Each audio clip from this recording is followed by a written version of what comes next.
मैं आप लोगों के सामने हिंदी का अध्यापक मुन्नीलाल कुशवाहा यूट्यूब के चैनल पर कक्षा 10 के विद्यार्थियों का स्वागत अभिनंदन करता हूँ। हिंदी गद्य खंड में आज दूसरा पाठ ममता। इस पाठ के लेखक जयशंकर प्रसाद जी हैं। ममता पाठ के अंत में अभ्यास प्रश्नों को मैं हल करने जा रहा हूँ। आप लोग इसे ध्यान से देखेंगे और समझने का प्रयास करेंगे।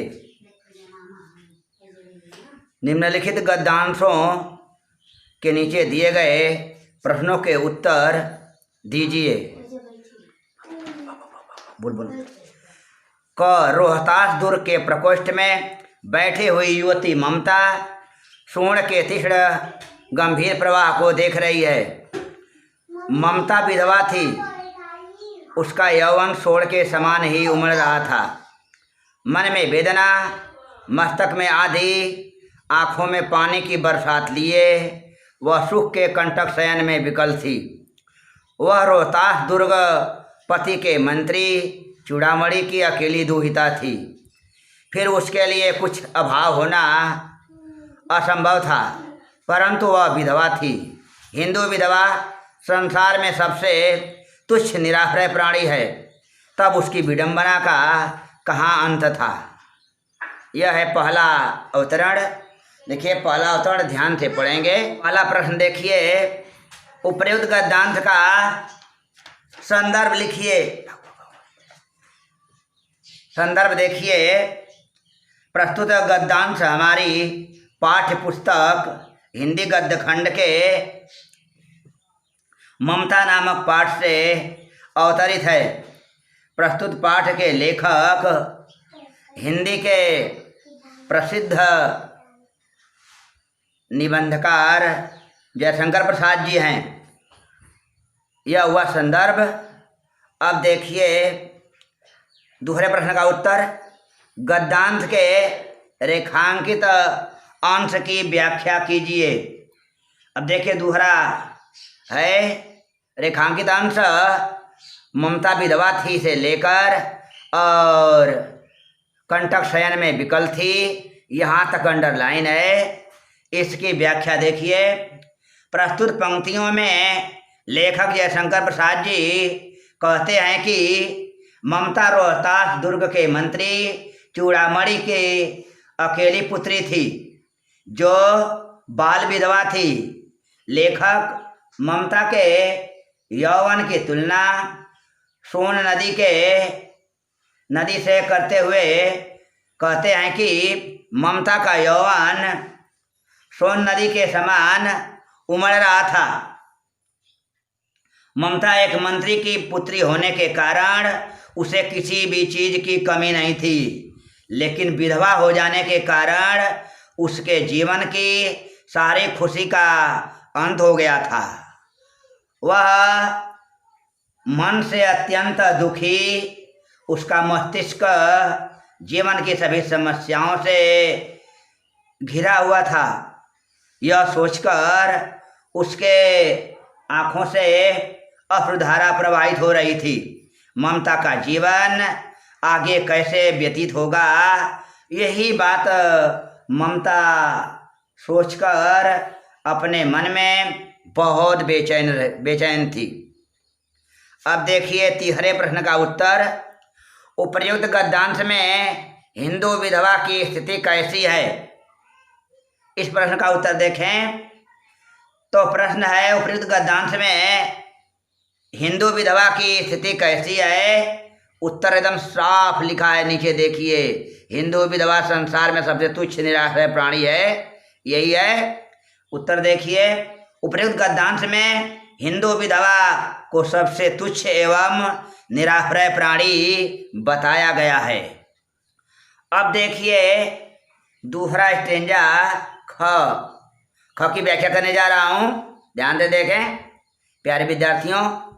हे भगवान, तब के लिए विपद के लिए इतना आयोजन, परम पिता की इच्छा के विरुद्ध इतना साहस। पिताजी, क्या भीख न मिलेगी? क्या कोई हिंदू भूपृष्ठ पर न बचा रह जाएगा जो ब्राह्मण को 2 मुट्ठी अन्न दे सके। यह संभव है। फेर दीजिए पिताजी, मैं काँप रही हूँ। इसकी चमक आंखों को अंधा बना रही है। मूर्ख है, कहकर चूड़ामणि चले गए। यह देखिए स्टेंजा, अब इसको ध्यान से पढ़ेंगे। इस स्टेंजा के पढ़ने के बाद इसका अर्थ समझकर नीचे दिए गए प्रश्नों का उत्तर देंगे। अब देखिए, इसमें प्रश्न है पहला, उपर्युक्त गद्यांश का संदर्भ लिखिए। तो संदर्भ देखिए, प्रस्तुत गद्यांश हमारी पाठ्य पुस्तक हिंदी गद्य खंड के ममता नामक शीर्षक से अवतरित है। प्रस्तुत पाठ के लेखक जयशंकर प्रसाद जी हैं। यह हुआ पहले प्रश्न का उत्तर, संदर्भ। अब दूसरा प्रश्न देखिए। दूसरा प्रश्न है, गद्यांश के रेखांकित अंश की व्याख्या कीजिए।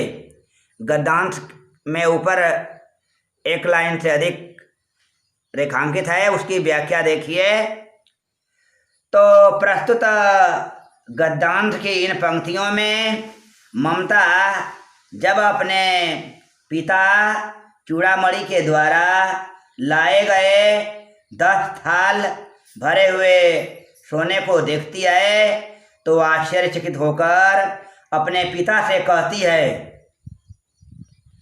हे भगवान, आप अपने मंत्रित्व के समाप्त हो जाने के भय से तथा उसके बाद के विपदा और मुसीबतों भरे दिनों के लिए अभी से इतना सारा आयोजन कर रहे हैं, यह उचित नहीं है पिताजी।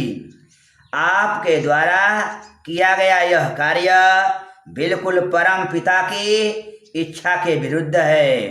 पिताजी, आप ऐसा दुस्साहस न कीजिए, यह बिल्कुल गलत काम है, क्योंकि ऐसा करना उचित नहीं है। यह हुआ दूसरा प्रश्न का उत्तर। अब तीसरा प्रश्न देखिए। उपर्युक्त गद्यांश में किस कार्य को ईश्वर की इच्छा के विरुद्ध बताया गया है? तीसरे प्रश्न का उत्तर देखिए। उपर्युक्त गद्यांश में ममता के पिता रोहतास दुर्ग के मंत्री चूड़ामणि द्वारा ममता के लिए घूस के रूप में शेरशाह से 10 थाल प्राप्त सोने को ईश्वर की इच्छा के विरुद्ध बताया गया है।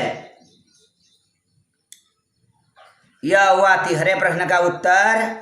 अब मुझे पूर्ण रूप से आशा, उम्मीद और विश्वास है कि आप सभी विद्यार्थियों को दोनों अवतरण की व्याख्या और इन प्रश्नों का उत्तर पूर्ण रूप से समझ में आ गया होगा।